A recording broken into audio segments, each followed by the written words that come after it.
Hello student, हम पढ़ रहे हैं आपका सब्जेक्ट प्लम्बिंग सर्विसेज। ये बुक हम यूज़ कर रहे हैं एशियन पब्लिकेशंस, और जो हमारा ब्रांच है वो है civil third year. Civil third year में इस बार सब्जेक्ट आया है प्लम्बिंग सर्विसेज। तो इसके लिए हम जो टॉपिक पढ़ रहे हैं चैप्टर, वो है चैप्टर नंबर 4 जल आपूर्ति प्रणाली। तो इसमें जो हमारा नेक्स्ट टॉपिक है चैप्टर नंबर 4 में जल वितरण प्रणाली, वो वाटर डिस्ट्रीब्यूशन सिस्टम। तो देखिए क्या होता है, वी नो दैट के स्वच्छ जल भंडारण टैंक से उपभोक्ताओं तक पानी पहुंचाने पाइपों द्वारा की इसकी निम्न प्रणालियां हैं। जल कल स्थल तथा वितरण क्षेत्र की टोपोग्राफिकल कंडीशन भी ध्यान में रखी जाती है जब हम कोई सिस्टम अपनाते हैं तो इसमें 3 सिस्टम दे रखे हैं। फर्स्ट है ग्रेविटी सिस्टम, सेकंड है पंपिंग सिस्टम, थर्ड है गुरुत्व एवं पंपन प्रणाली ड्यूअल सिस्टम। तो गुरुत्व सिस्टम क्या होता है, देखिए आपका ग्रेविटी सिस्टम कि हम जानते हैं कि पानी की टेंडेंसी क्या होती है, फ्लो करने की टेंडेंसी होती है, किसमें ग्रेविटेशनल फ्लो होता है पानी में नॉर्मली या वाटर में। तो वो क्या होता है कि पानी ऊंचाई से निचली जगह पर बहता है, ठीक। तो उसी को क्या हम कहते हैं, ये ग्रेविटेशनल फ्लो हो रहा है इसमें। तो क्या है, जब पानी का भंडारण झील, जलाशय, वितरण टैंक जो भी है आपका सोर्सेज है, अगर वो पर्याप्त ऊँचाई पर है और वितरण क्षेत्र इससे निचले तल पर स्थित हो, तो पानी गुरुत्व आकर्षण से उपभोक्ताओं तक खुद ही पहुँचता है। इस प्रणाली के किसी भी चरण में पानी को पंप करने की आवश्यकता नहीं पड़ती। तो देखिए जैसे कि इसमें क्या है, ये इसमें जल कुंड है, ये इसका ग्राउंड लेवल यहाँ पे, ठीक। और ये इसमें इनलेट हो रहा है जल का, ये स्वच्छ जल कुंड है आपका, ठीक। फिर है ये यहाँ पे टाउन है। टाउन क्या है, देखिए नीचे बसा हुआ है जहाँ जो वाटर लेवल है उससे। तो वाटर लेवल की सीधी लाइन जो ग्राउंड लेवल पर आती है, कहीं ग्राउंड लेवल से बहुत ऊपर आती है, उसको कहते हैं स्टैटिक हेड लाइन या स्थैतिक शीर्ष रेखा। और इसमें क्या है, टाउन के लिए जो पानी नीचे पहुँचाया जा रहा है। फिर आता है आपका उच्चतम जलमांग, क्या होगी, जो आपका जो नगर है उसको पूरा कवर करे टाउन को, या इसकी उच्चतम जल मांग है। तो उच्चतम जल मांग और स्टैटिक हेडलाइन के बीच जो वर्टिकल डिस्टेंस रहती है उसको कहते हैं हम हेड लॉस, ठीक। फिर आता है आपका प्रभावी हेड या इफेक्टिव हेड। क्या होता है, उच्चतम जल मांग से पाइपलाइन की जो डिस्टेंस होती है, वर्टिकल डिस्टेंस, उसको कहते हैं हम इफेक्टिव हेड। ये क्या है, आपकी पाइपलाइन है। ये क्या था आपका गुरुत्व प्रणाली के द्वारा सिस्टम। इस तरह के क्वेश्चंस आपसे पूछे जाएंगे ऑब्जेक्टिव टाइप में। आप इस तरह के बेटर 4-5 डायग्राम देख लें, आपसे पूछा जाएगा कि इसमें कौन सा सिस्टम यूज़ हो रहा है, तो आप उसको बता सकें एटलीस्ट। सेकंड है पंपन प्रणाली। जब जलकल या जल भंडारण टैंक और वितरण क्षेत्र लगभग एक ही तल पर स्थित होते हैं, तो गुरुत्व प्रभाव से पानी उपभोक्ताओं तक नहीं पहुँच पाता। अच्छा, हम जानते हैं जब वाटर लेवल और जो आपका जहाँ पे जल भंडारण टैंक है और वितरण क्षेत्र जहाँ पे पानी पहुँचाना है, अगर वो सेम ही उनका लेवल होगा तो पानी कैसे फ्लो करेगा गुरुत्वाकर्षण के बिना, जब तक उस पर प्रेशर ना लगाया जाए। तो प्रेशर किससे लगाते हैं, पंप से लगाते हैं। तो यही है ना, तब गुरुत्व प्रभाव से पानी नहीं पहुँच पाता, तब पानी को पंप करके ऊपर उठाते हैं, तभी पानी घर तक पहुँच पाता है। अच्छा, ऊपर किस कंडीशन में उठाएंगे कि पानी को ताकि पहुँचाया जा सके, डिस्ट्रीब्यूट किया जा सके।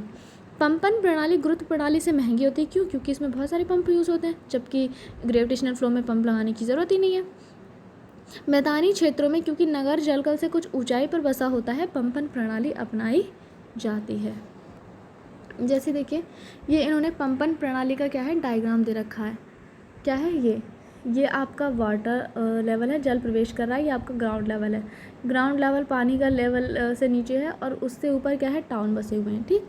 तो फिर क्या है, ये आपका रिजर्वायर है, जल पर पंप प्रेशर यहाँ पे डल रहा है, और ये इसका पंप हाउस, ये जहाँ पे पंप रखा हुआ है, ठीक।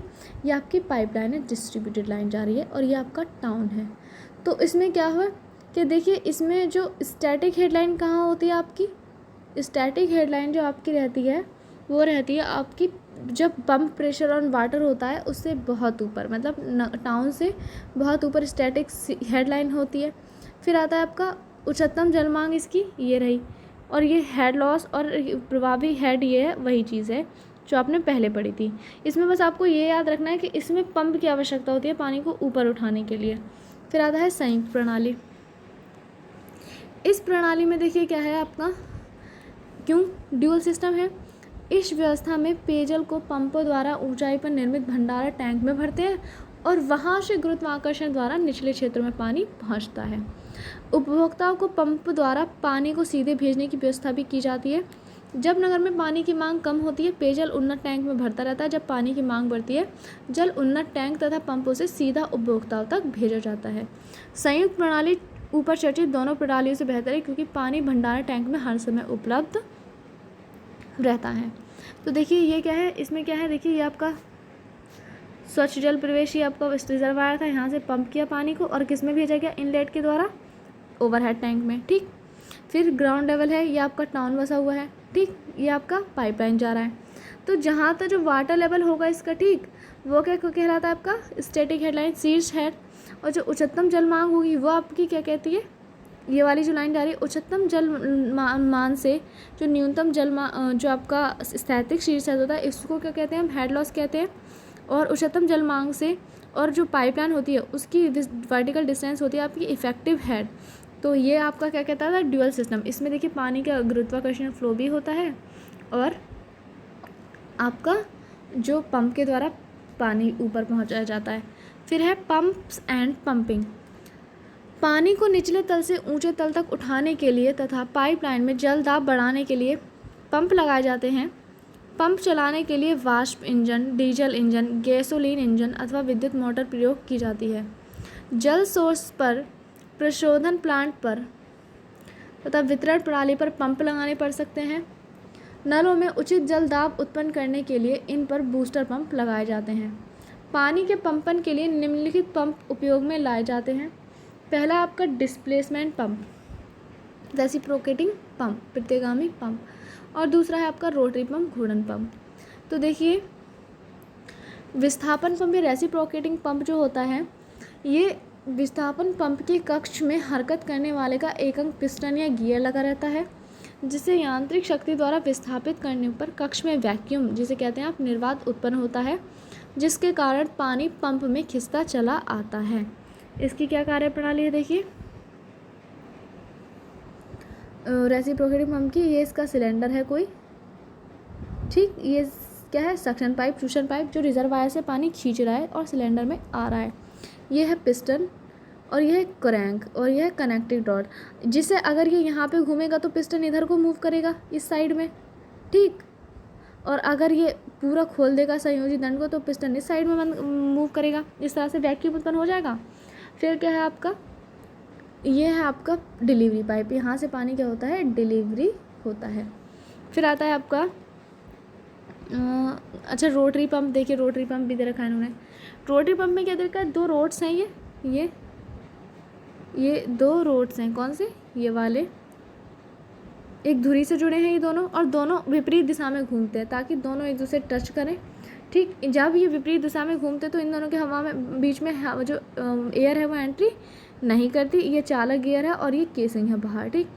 फिर है, और ये ड्राइविंग गियर, इसे रोड्स भी बोल सकते हैं, लोब्स। फिर है, ये इनलेट है पानी, और ये यहाँ से इस तरह से पानी आउटलेट में जाता है, ठीक।